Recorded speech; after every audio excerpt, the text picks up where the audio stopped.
Okay, so since we're all sitting in here shivering because it's so cold, let's get started. Maybe we can generate a little heat, warm up. So again, all problem sets should be on the table in the middle of the room in one of the 4 piles. So 2 quick announcements before we get started today. One is we have an exam next Tuesday. Yay!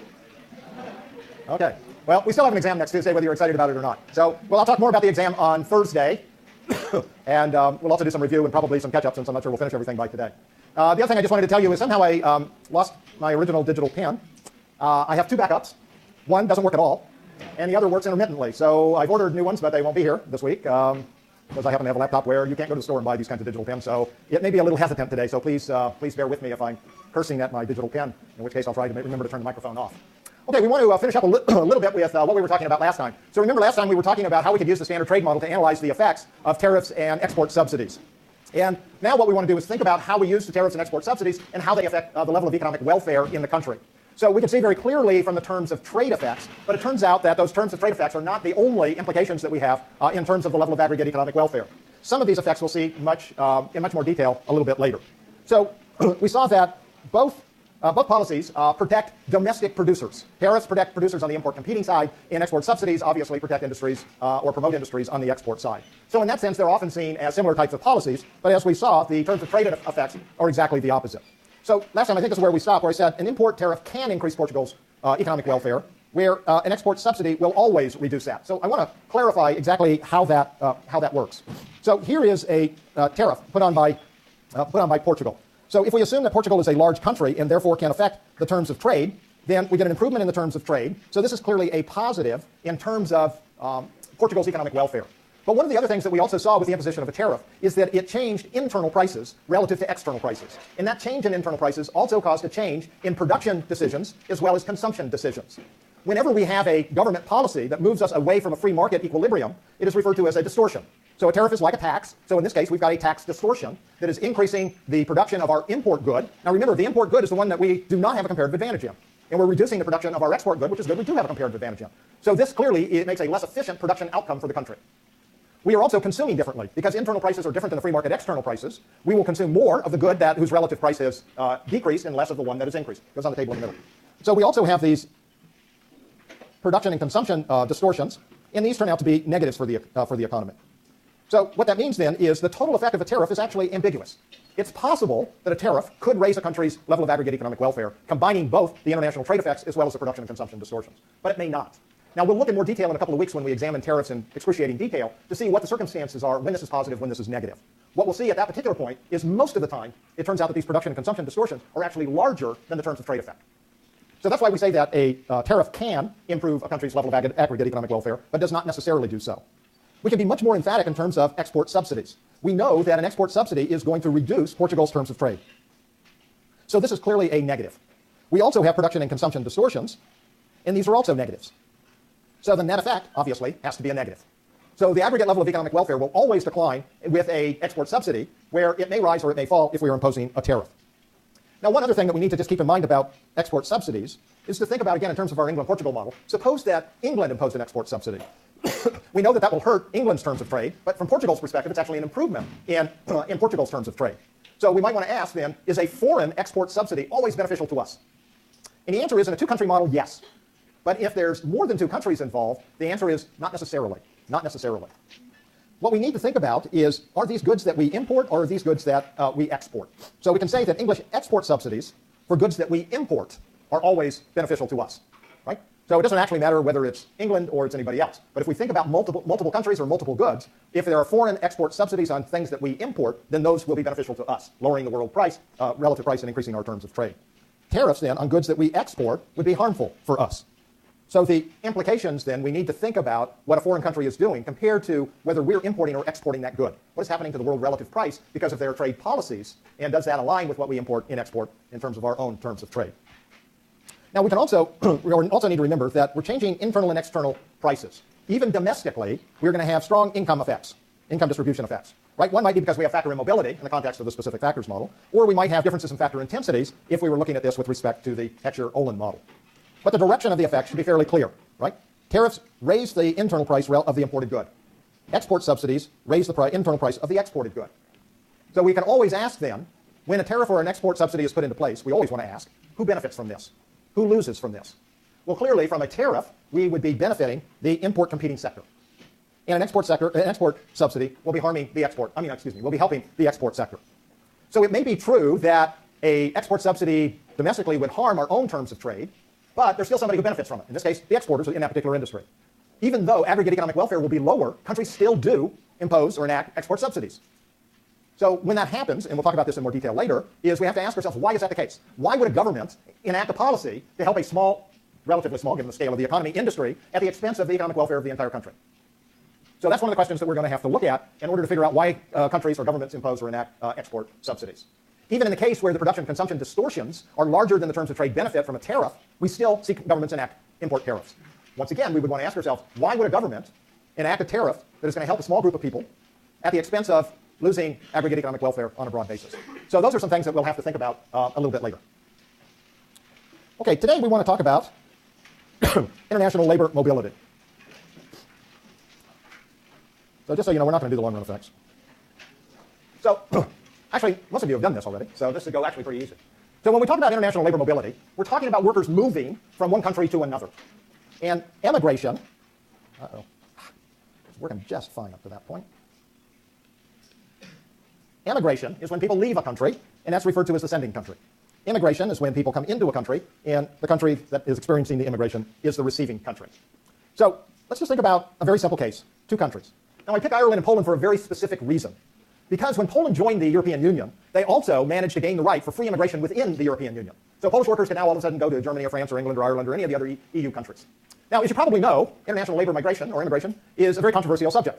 Romania, for instance, which is not part of the European Union yet, has sent, or a lot of Romanian citizens called Romas, or more popularly known as gypsies, have been migrating to Western Europe, especially France, Germany, and Italy. Well, we know why most people immigrate. It has to do with economic reasons, if not for political reasons. In this case, it's economic reasons, as we'll see in just a minute. We'll look at that. And of course, this immigration of the Romas has caused great controversy, especially in France, where they've actually rounded them up and shipped them out. We have a great controversy in this country about immigration, right? So when we talk about immigration, we're not necessarily making a distinction here between legal and illegal immigration.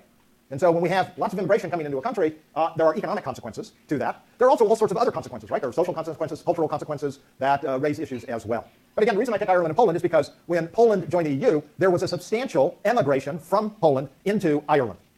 So that was the particular reason for this specific example. We need two goods, so let's just call them shoes and food. We're going to have three factors of production: labor, capital, and land. Sounds like a specific factors model example. In terms of our factor mobility, we'll say labor is mobile, can be used in either industry. Capital is specific to shoes. Land is specific to food. Now, we're going to make one other assumption here. We don't need to make this assumption, but it, again, makes things a little bit easier to analyze. So we're going to assume, weird pen. We're going to assume that labor is neutral in the production of shoes and food. Production. Gee, I told you this pen was weird. Of shoes and food. Okay, so all that means is simply that if we increase the amount of labor, that there's no particular reason to assume a whole bunch of it's going to go into one industry versus the other. We're also going to assume that the prices of food and shoes are both constant. So this means relative prices do not change. Bless you.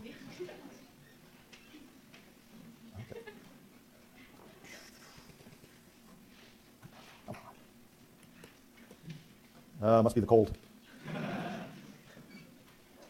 Okay, relative prices are constant. We're also going to assume that at least initially, that wages are higher in Ireland than in Poland. In fact, that is the case, that wages are higher in Ireland than in Poland. So that, by the way, is true both in nominal and in real terms. Even with a crisis in Ireland recently, this is still true. So here's our Irish diagram. So this is Ireland. Hey, it works again. So this is Ireland in autarky. You know, nothing's happened yet. Yes? No migration yet. There's no international trade, nothing's going on. So notice that on the left-hand side, we've got the value of the marginal product of labor in shoes. And so this downward curve here is the demand curve for labor in shoes. On the right-hand axis, we've got the value of the marginal product of labor in food. So this particular curve is our demand for labor in the food industry. We know where they intersect. Given that labor is mobile between the two industries, we will have a uniform wage. So the wage rate in the shoe industry and the wage rate in the food industry will be the same. And that also gives us our initial allocation of labor in the country. So at that particular wage rate, the value of the marginal product of labor is also equal in both countries. So this is Poland. Okay, so rather than saying autarky, why don't we just say before migration. So notice we've set it up exactly the same way. We've got the demand for labor in the shoe industry coming off the left horizontal axis, the demand for labor in the food industry off the right horizontal axis, the supply of labor on the horizontal axis, and our demand for labor curves, equal wages in both industries, and allocation of labor between the two industries, and the equal value of the marginal product in both industries. Excuse me. And notice that I attempted to make sure that our wages in Poland were a lot lower than they were in Ireland. Okay? So that coincides then with the initial assumption that we set up. So now let's suppose that we can see labor move between the two countries. So who's the sending country? Okay, so Poland is going to be the sending country, which means, of course, that Ireland will be the receiving country. Notice we're assuming here that the migration is taking place because of the economic incentives that are in place where you can earn a higher wage in Ireland, right? So we're not worried about any of the political, cultural, other types of issues that are involved with migration. We just want to pay attention right now to the economic issues. So we have workers in Poland who are going to migrate to Ireland in search of higher wages. So what happens? This is Ireland.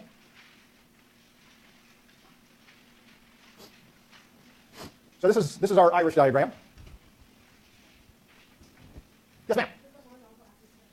Does the horizontal axis stretch out?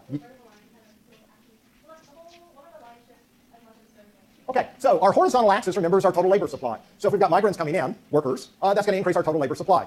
So all we have to do is increase our total labor. Come on.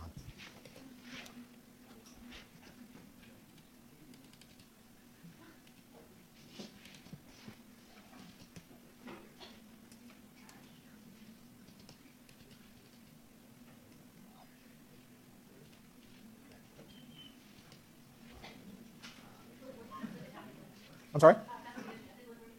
Yeah, well, that's what I just tried because that seemed to kick it off last time. But. I'm sorry? It seems to be. Or at least it seems to be dying. However, since you can't buy a battery, it's only a battery for it. It doesn't make much difference anyway. As I said, this is one of my two backups. The other one's completely dead. Okay. Oh, come on. Yeah, technology's great when it works.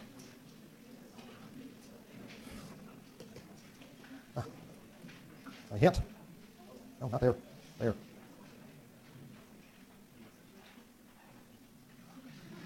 Okay. Okay, so hopefully. Okay, so what we've done here is extended the red line and nothing else. Okay, okay. Ignore that circle.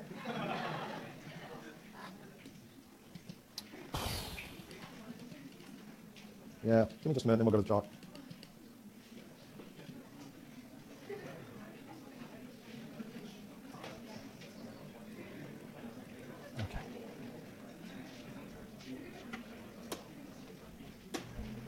You know, when the new technology doesn't work, you actually just have to go back to chalk.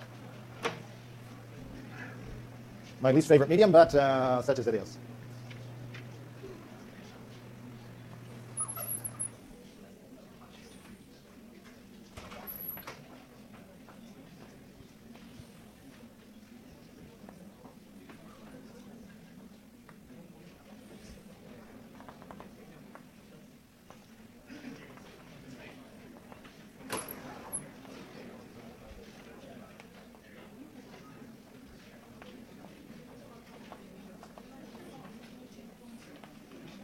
Okay, so this is our initial situation.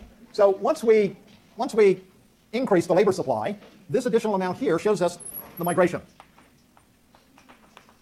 Which in this case, since this is Ireland, of course, is immigration. These are how many new workers are coming into the country. Now remember, way back when, amongst many of our assumptions that we made, and we've made this assumption over and over again, is that the factors of production are fully employed. So all of these new people coming into the country are going to find jobs. So what we've done then is simply moved our demand for labor in the food industry over, right? It's not that the demand for labor in the food industry has changed, it's that we have to keep it consistent with the new